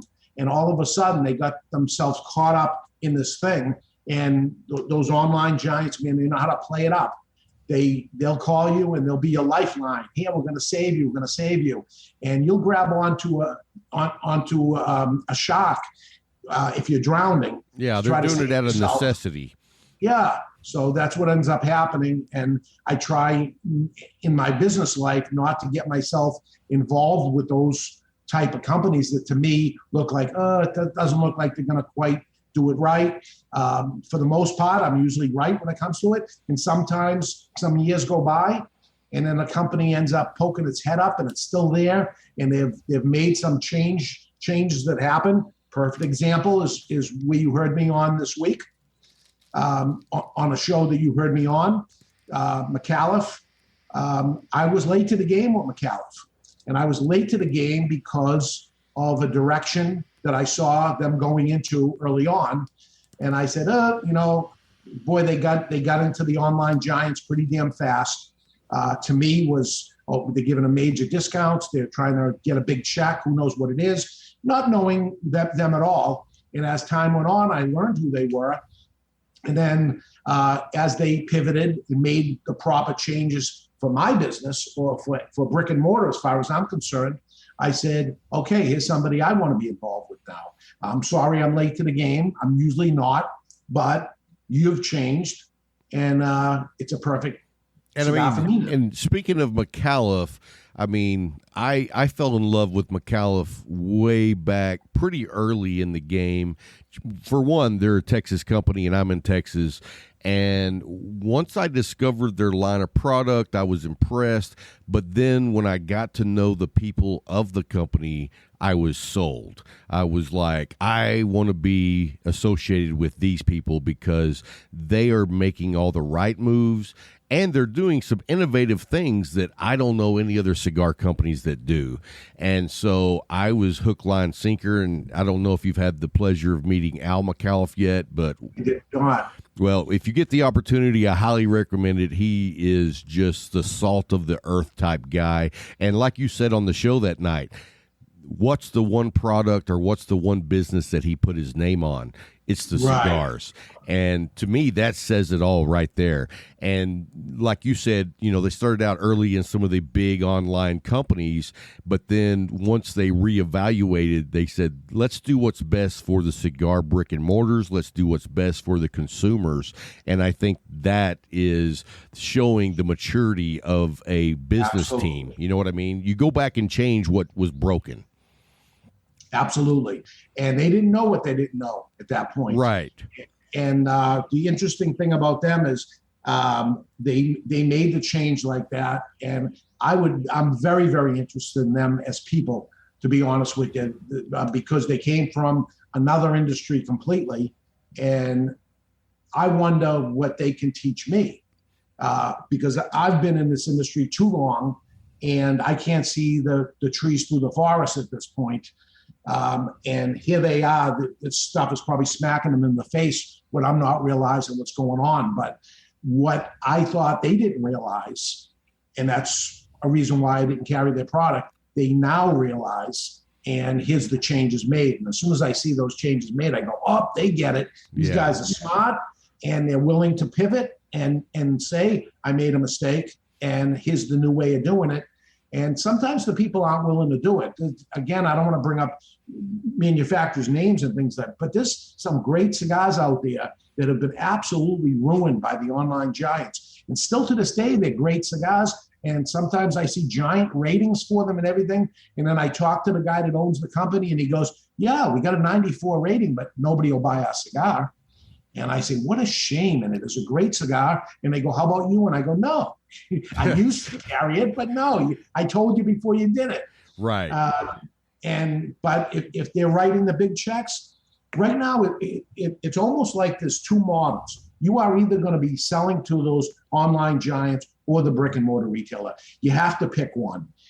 And some people can manage to skin it and be able to do both, but they better not be too top heavy on the online thing or else it certainly doesn't work. When I got into the business, there were two also. There was drugstores and smoke shops. So the drugstore chains, I don't know if it was like that down in Texas, but the drugstore chains sold cigars. And they had aisles of cigars. And they would have in bundles and boxes and stuff. And by the way, no humidifiers, but they moved the product fast enough that the cigars didn't really get all that bad.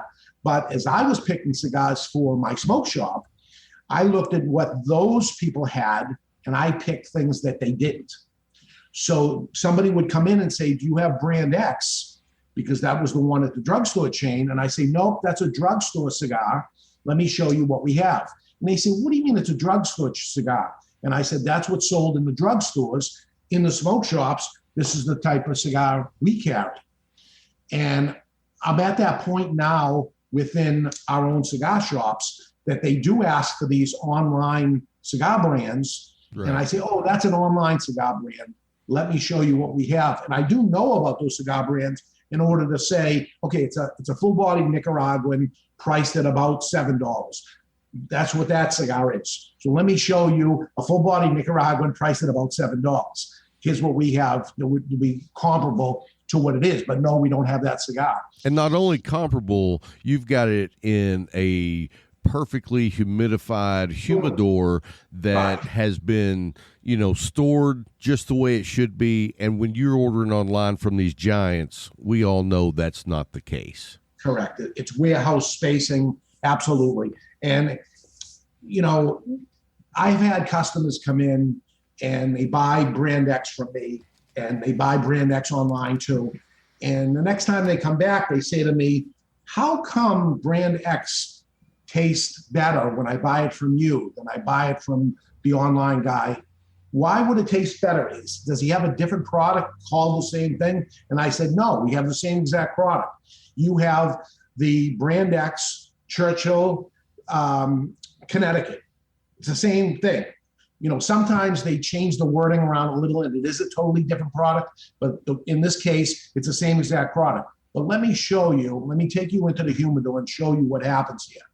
The water that's coming into the humidification device is reverse osmosis. It's the cleanest possible water we could possibly produce. And the temperature in here is in the 60s. Winter and summer, it doesn't matter. There's no windows in this humidor. There's no direct lighting coming in from here.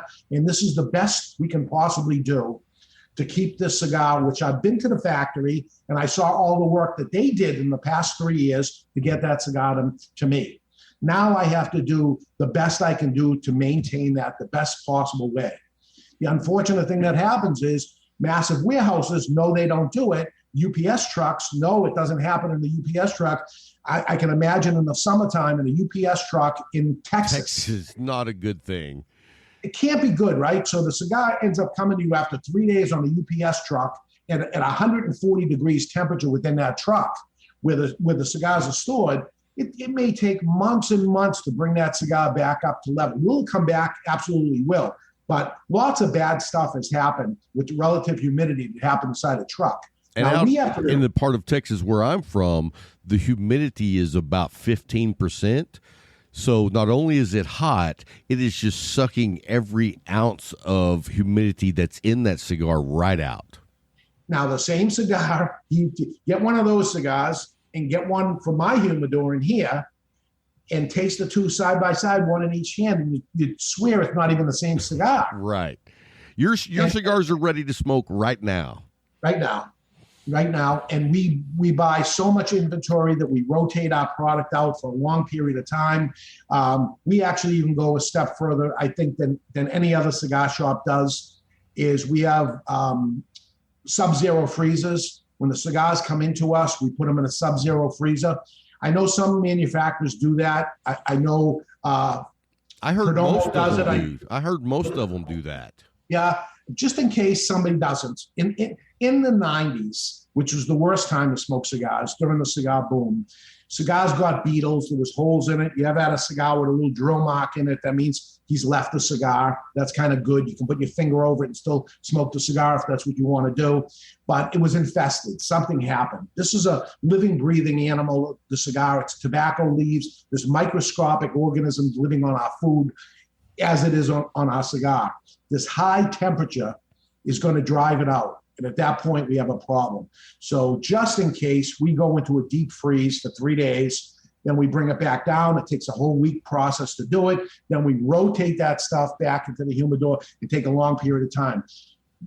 Because of the financial success I had over the years, I'm able to do that. Obviously, at the beginning of this whole career, no, I couldn't do it. But as I did, and as I learned more, each time I go down to these factories, and last year was the first year I've ever missed not going to these factories and seeing it. So it'll be another eye-opening experience when I do again. Even though I've been so many times, it's almost like I forget how lucky we are living in America. I forget how much work gets done into this cigar, including the box itself. All the work they put in, stores rip the top off a box. If you ever saw the workmanship that goes into making this furniture, which is what it is, what a shame. And that the hands, 300 different hands touching it from the seed all the way through the process. Oh my God, the least we can do as retailers is protect our product as all the work that was done to it.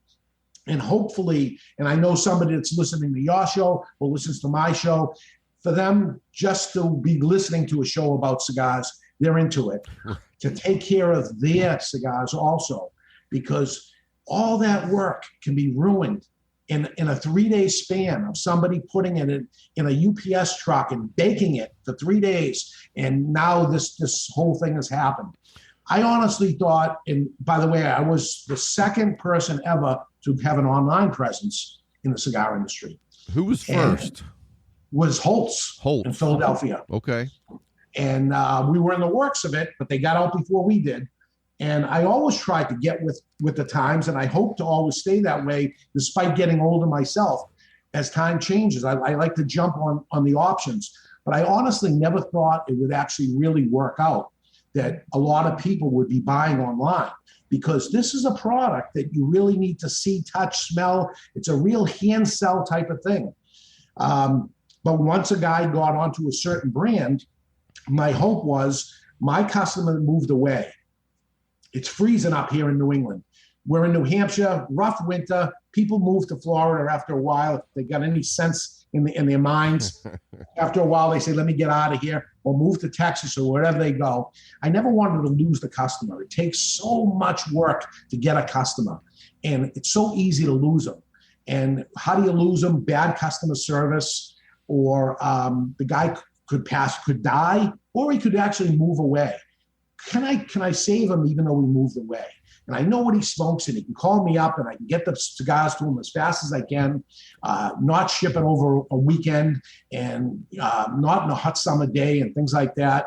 And that was the whole idea behind the online reason, keep the customer I already have. But as time hit in 2008, became a boom of online sales. And that was because the economy tanked. And when the economy tanked, every dollar mattered at that point. And I understand it. And you have to do what you have to do. And if somebody's able to save $50 on a box of cigars, that's real money. And I understand what they end up doing. But I promise you, you're not getting the same quality of a product that is at that cigar shop down the street from you if that guy is keeping it in perfect condition. It's kind of like when you go on a cruise and you buy a box of Cohibas in Mexico. Right. With the glass top on it. Or the plexiglass top, right. Yeah. And the guy's brother always worked at the factory and stuck him yeah. And the bands weren't printed as pretty as the regular ones, but they were still good. They were good enough. So I got something that I want to talk to you, and I'll talk to you about this after we get done recording, because I have an idea for you that I think you're going to like. All right. And it's just for you. I'm not sharing it with anybody else. I respect you. You are a mentor. You are a legend. And I think I have something that you're going to be like, holy shit, that's a great idea. All right. I love great ideas. Well, hey, David. And I'm just the guy to execute it. Well, thank you so much for taking the time and coming on Cigar Talk, man. We love what you do. We love your story, and just keep on doing what you do. I know you're not ever going to retire, so just keep doing what you do. It's awesome, man. Well, thank you to you, Cigar Talk, and all the listeners here. You got a great show. Keep it going. And, if something happens to me, I need somebody to jump in the spot. So you're the man. Oh man, we appreciate that. Hey, well, take care of yourself. And I mean, I know that there's no one listening that doesn't know already where to find everything that you do, but go ahead and tell everybody where they can find you in case we got a new listener that maybe doesn't know. All right, the Cigar Authority. It's on all the podcast places where podcasts are. We also do put it on YouTube and Facebook, but there's nothing to look at here, as you can see if you're watching on here. There's really nothing to see. What else do we do? We have twoguyscigars.com where we sell cigars in the stores, 3 stores in New Hampshire. If you ever come up to New Hampshire, we'd love you to come visit our store. We're proud of the stores and our staff. They're all experts. They all go through major training to know what they're talking about with cigars. We're in Salem, New Hampshire, Seabrook, New Hampshire, and Nashua, New Hampshire. It's exit 1 off every highway leading out of Boston. Wow. That's where our stores are. So, and who knows what the future begins, but future holds for us, but we're always looking at new things, and I'm actually at the edge of my seat here wanting to hear what Rob has to say to me for my next I'm gonna guess that you have no idea what I'm going to be talking about, but I'm going to explain it to you. But hey, man, All right. Thank you for coming on the show so much, and guys, I hope you enjoyed having David on the show. I know I did, and coming up next, we'll have me and Bryant talking about sticks. Thanks, guys.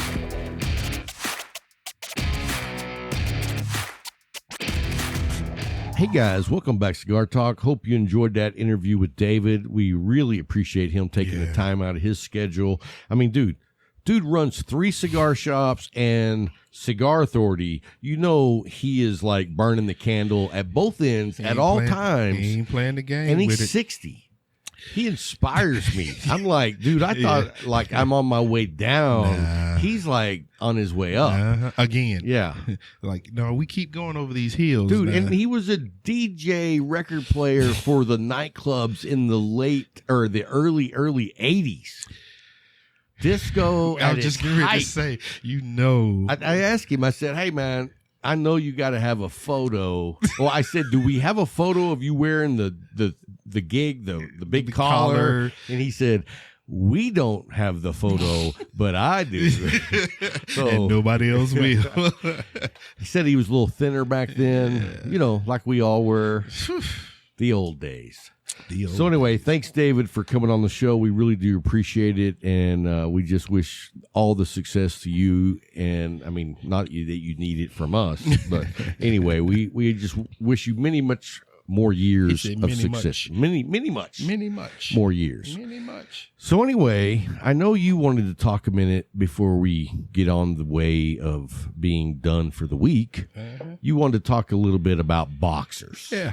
And you got, and I'll just tell everybody, you told me the names of the guys. And I said, oh, okay, cool. We're going to have 2 black fighters. You said one of them, we're going to talk about the first heavyweight black fighter champion. And then you said, and then I also want to talk about Jack Dempsey. And I said, I thought he was the first black heavyweight champion. And you said, Jack Dempsey's white. So there you go. Here's a picture of Jack Dempsey. Okay. You know what? I missed that movie. Because that was way back. Dude, that was. Do they have film of Dempsey fighting? They have film of both of them fighting. Do they but really? It's that Mickey Mouse jumping around. Yeah, you know, it's technology back then was. Oh, there's an Amber Alert. It was like somebody was. Huh? Oh, it was like somebody was out there taking a million pictures. Freeze, right. Well, no, they were winding that big handle.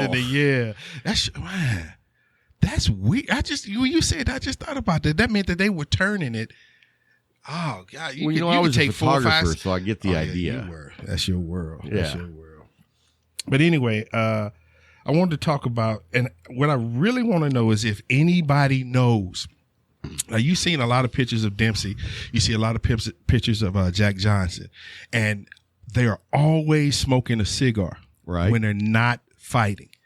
I did not know that. Yes, but the problem was you cannot. I've been searching for 5 days to try to find out what brands those two guys smoked.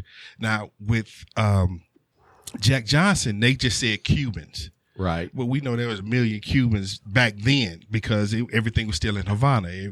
And he fought a fight over there. And they said in between rounds, he was smoking on a cigar.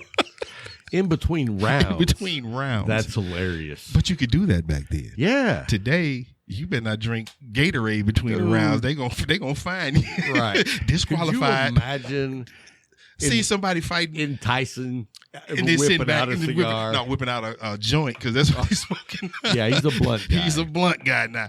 But it was talking about it, and they had a guy named Mr. Weston. He was Jack Johnson's manager, and he said that he never saw Jack Johnson without a cigar. He always had a cigar, but he said he always smoked it off of a holder. Oh, really? The tobacco never touched his lips. Very interesting. But he always had a cigar. I wonder why that was. Searching for 5 days, can't find out these answers. Well, but then again, we're in the 21st century, and that was back in the beginning of the 20th century, right, when these guys were fighting. And then we were sitting there talking about 100 years ago. Dude, and we were talking about one of the fights, 26 rounds. Dude. 26 rounds. So with the in between round time, that's probably about an hour and 40 minutes. Of being in that ring, you got about an hour and 15, hour and 10 minutes of fighting. Hour 15 of actual fighting. Yeah. And then you have this other time where you're trying to catch your breath for a quick minute. I mean, I couldn't even imagine. Dude, no. And then there was bare knuckle. There were no gloves. Whew. They were talking about one fight where the police had to call Jack Johnson. The police had to call the fight in the 15th round to save the other guy's life. Dude, he's just pounding that face. He's 6'2", and he was born in Galveston, Texas, man. Wow. How much did he weigh? 220. 6'2" and 220. When he went after his first time trying to get the world heavyweight championship, it was a white fighter, and they wouldn't allow him to fight him. So Jack Johnson. What was his name? I can't remember. You're gonna make me look back up. Was he a smoker? It didn't say. It never said about him because I didn't even know who this dude was until I started researching on. I was like, "Ooh, that was the one he fought." But he followed this dude around the world, telling him, "You gonna fight me? You gonna fight me?"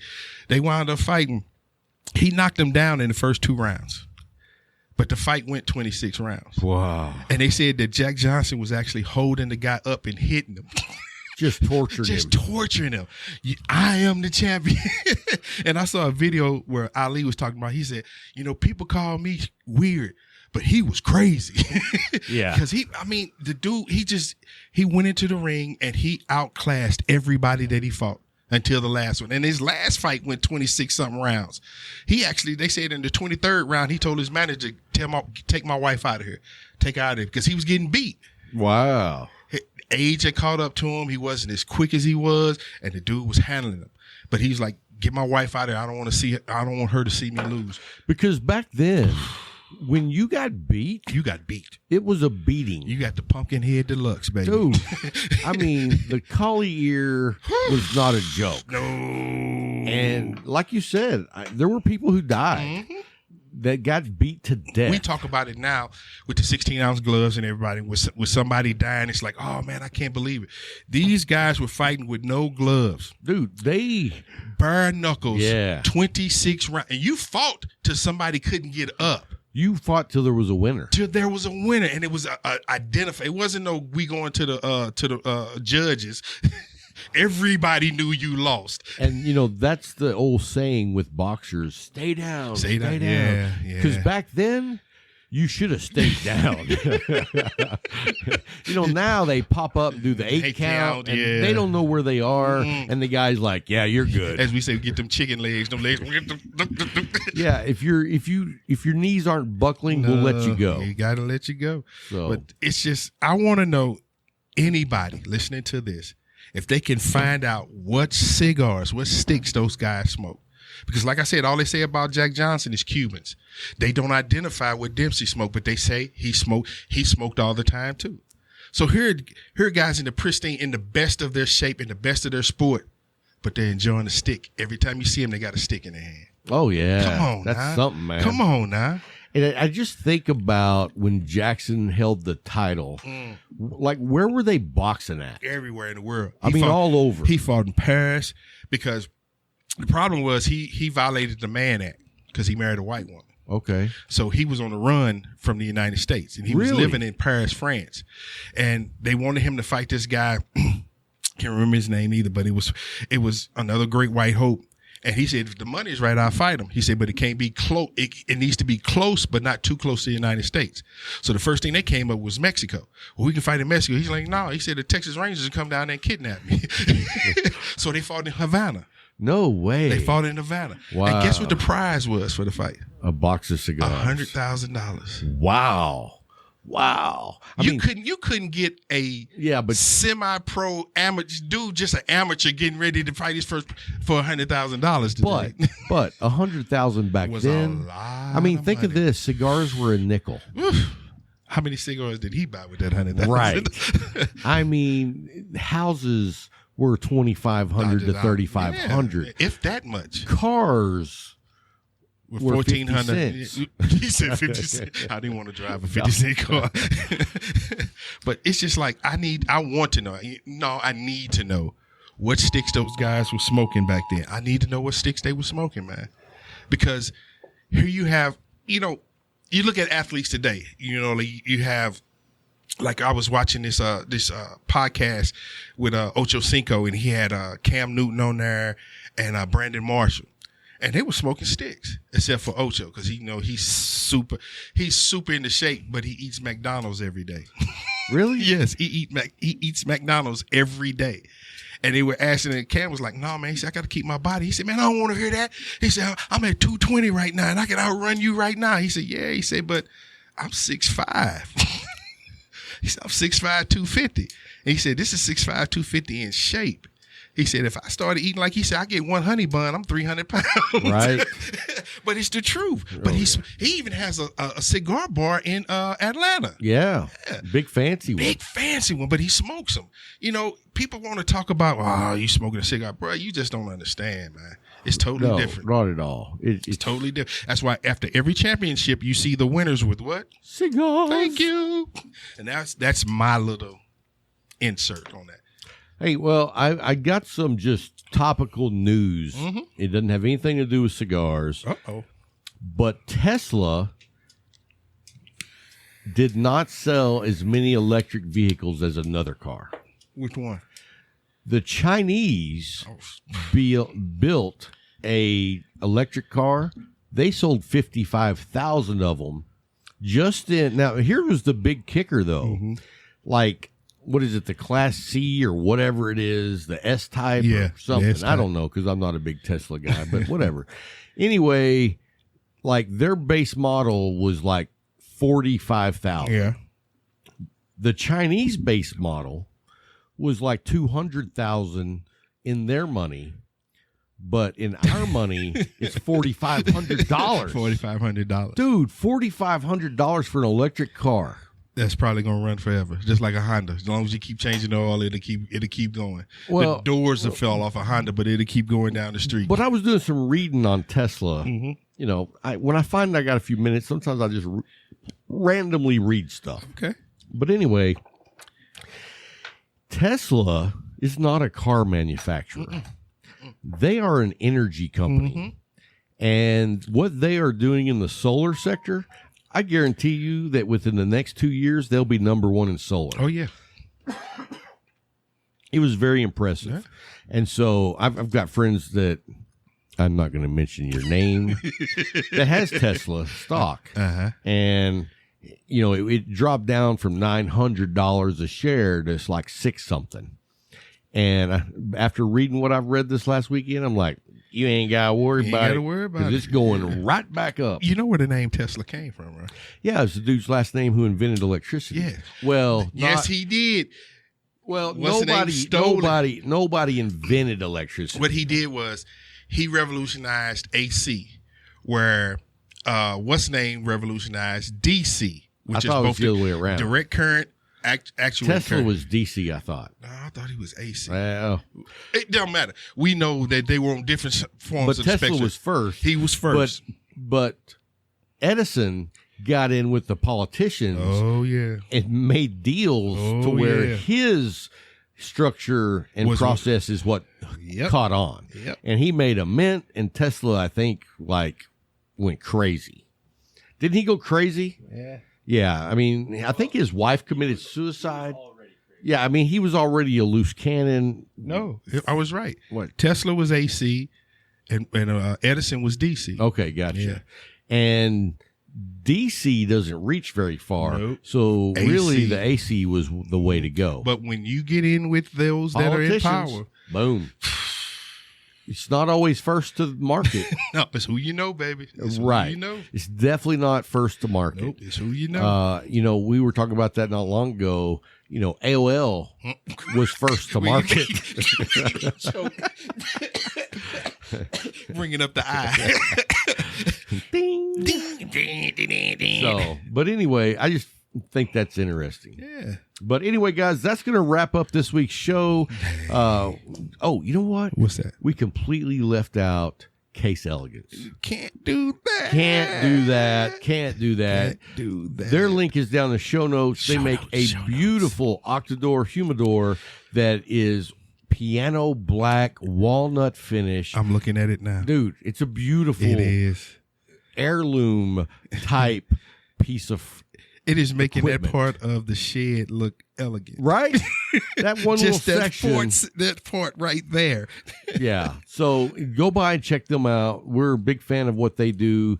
They make watch boxes. yes. They make leather tote bags. He said toting. I He said added in the tote, bag. Added in the bag though. Anyway, they make man stuff. Yes. And so go by and check out what they have. And if you use the code Cigar Talk, they'll do free monogram on the glass of any of their products. It's beautiful, man. Anyway, guys, that's going to wrap it up this week. And until next time, Keep smoking.